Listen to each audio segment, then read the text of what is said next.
Greetings, Crawford Ashley, the spiritual boxer, and I'm going to be talking about life. I'm doing something at the moment which is kind of really out of my comfort zone. Don't like it. I'm doing a course on peer mentoring at Northern College. Now, this is really this is going to be hard for me actually to say, because I've gone back over my childhood through this and to reflect on why I'm so against education. And I come to some conclusions that, like, a lot of people don't realize I didn't know how to behave. And every day at middle school I got caned, and people who were there in the 70s understand that school was an evil place. And I remembered back to being about 11, and I used to cry myself to sleep because I didn't know how to behave. I didn't even know what behavior was. And I kind of like shut down and put barriers up, because I got into trouble for doing my best. And I got into trouble for doing what I wanted. So I might as well get tortured for doing what I want than getting tortured for not being good enough, doing the things that they wanted me to do. So I kind of like shut down.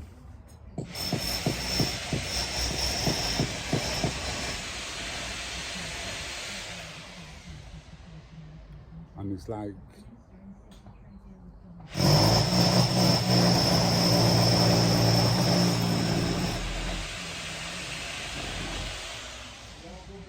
we've got some work going on over there, and it's just drilling.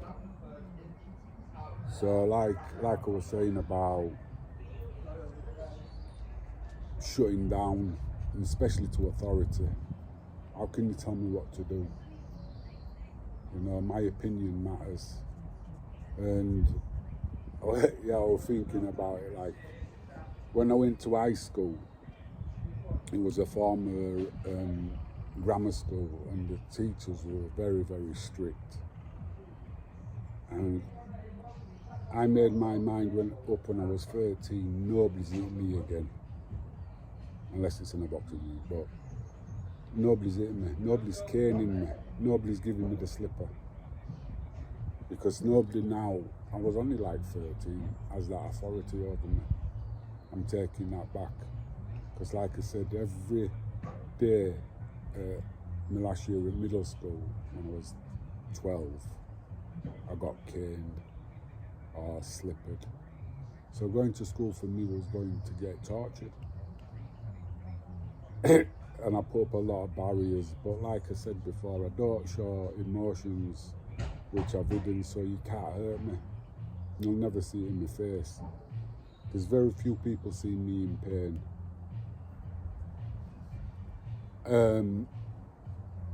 And it's also masking them emotions and having empathy for something, which I find very difficult. But this course is kind of like helping me out with that.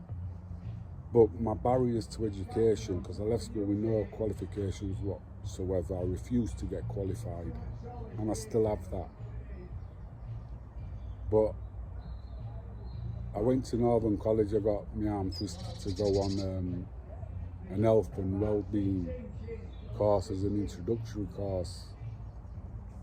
And I really liked it because, I don't know, it might have been the teachers and the people who were there. We were all kind of like in the same boat, dyslexic, being failed through the education system, not being picked out and sort of like not given, having an understanding of where we're coming from and not be so rigid. And I feel like this course has showed me something, but like I was saying about the barriers to get there, I did peer mentoring level 1, and the day before I did my back in and I was in absolute agony. But I thought, you've decided you're going on this course, nothing's stopping you from going, mate. Give it a go, see if you like it, see if things have changed, because I've been told the education system's changed. You enjoyed the first course, go on it. So I did, and I really enjoyed it. I struggled a lot with reflections, with writing it, with expanding on the information, because I know all the things in my head, it's getting it from my head to the paper. I can talk it, but putting it in writing is very difficult for me. And I'm dyslexic, I don't spell very well, because I refused to write for over 40 years. You know, I ain't got a pen, mate. Can't fill that for me, you'll have to do it. So, I'm just saying about putting obstacles in your way for trying to do something, to achieve something. And this is just for me, because I want to get into actually helping people who are in the same position as me. You know, children at that age where they're becoming adults. And am I going to join a gang as a part of a group, or am I going to walk this path by myself, sort of thing. I feel like I'd be, I'm not even going to say a role model, because all depends on what you look as a role model. Because that's another thing we was working on, about role models and what is a role model. And who do you choose as your role model? Is it for the life you want to live? Anyway, we're going back. But like I was saying, a lot of people think my life's been, because I've achieved, it's been easy. It hasn't been easy. You know what I mean? There's a lot of things like this one, going to college now to get me level 2.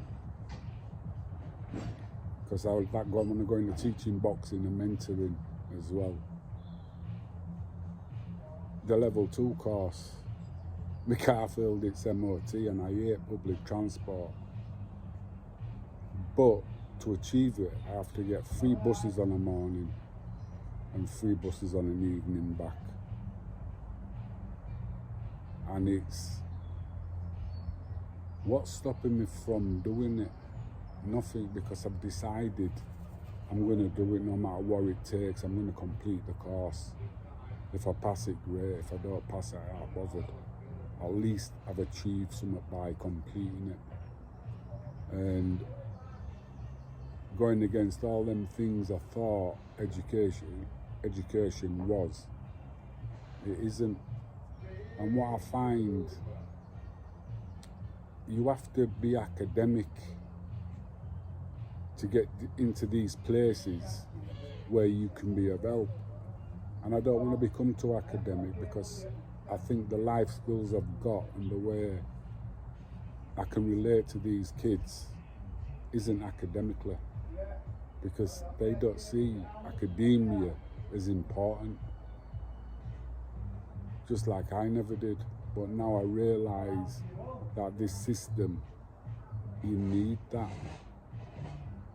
You know, 20, 30 years experience in teaching a sport or learning a sport, but you still haven't got a qualification to teach it, because you haven't been under an organisation and filled in this criteria and be able to write it down. That's annoying for me, but being able to show that I'm willing to jump through their hoops, which I shouldn't call it that, and get the certificate. But what I do like is what I'm learning, because I am learning an hell of a lot. about mentoring and coaching, because it all comes under the same thing in counselling as well. So it's like being able to help people, but understanding how you can go about that by setting routines, plans and whatever.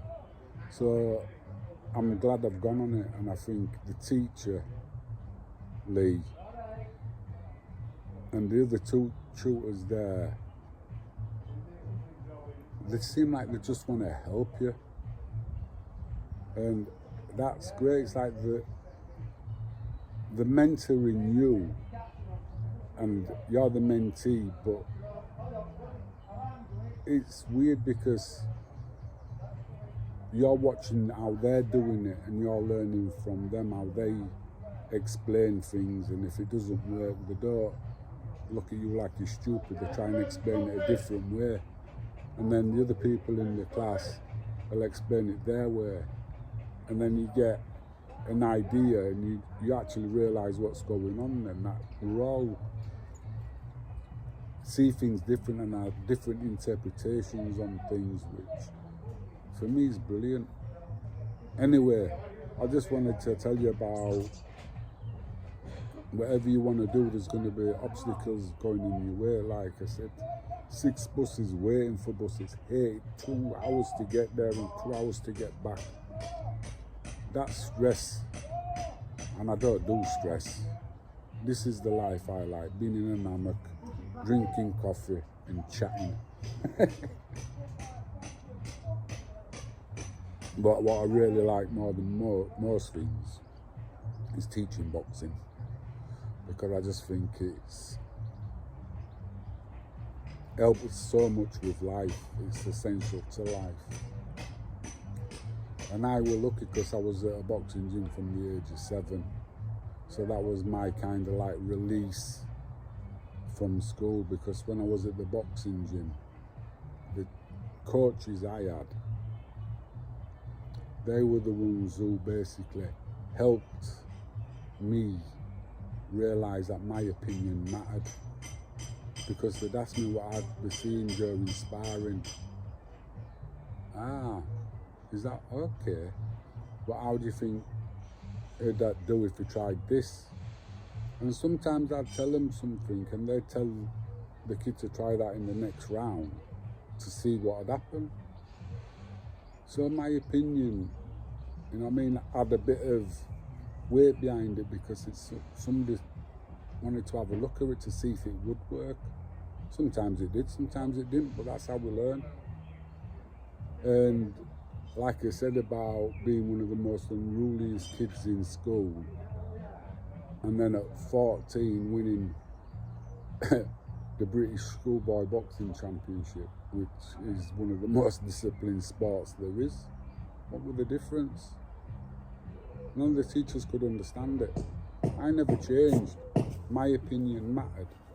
Their opinion didn't when I was at school, because at the boxing gym, where my opinion mattered, I learned a lot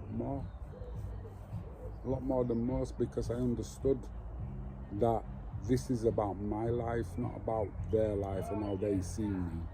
How do I see me? I don't care how other people see me, and that's kind of sad, but that's how life is. I've got my own demons that I got to get through, you know.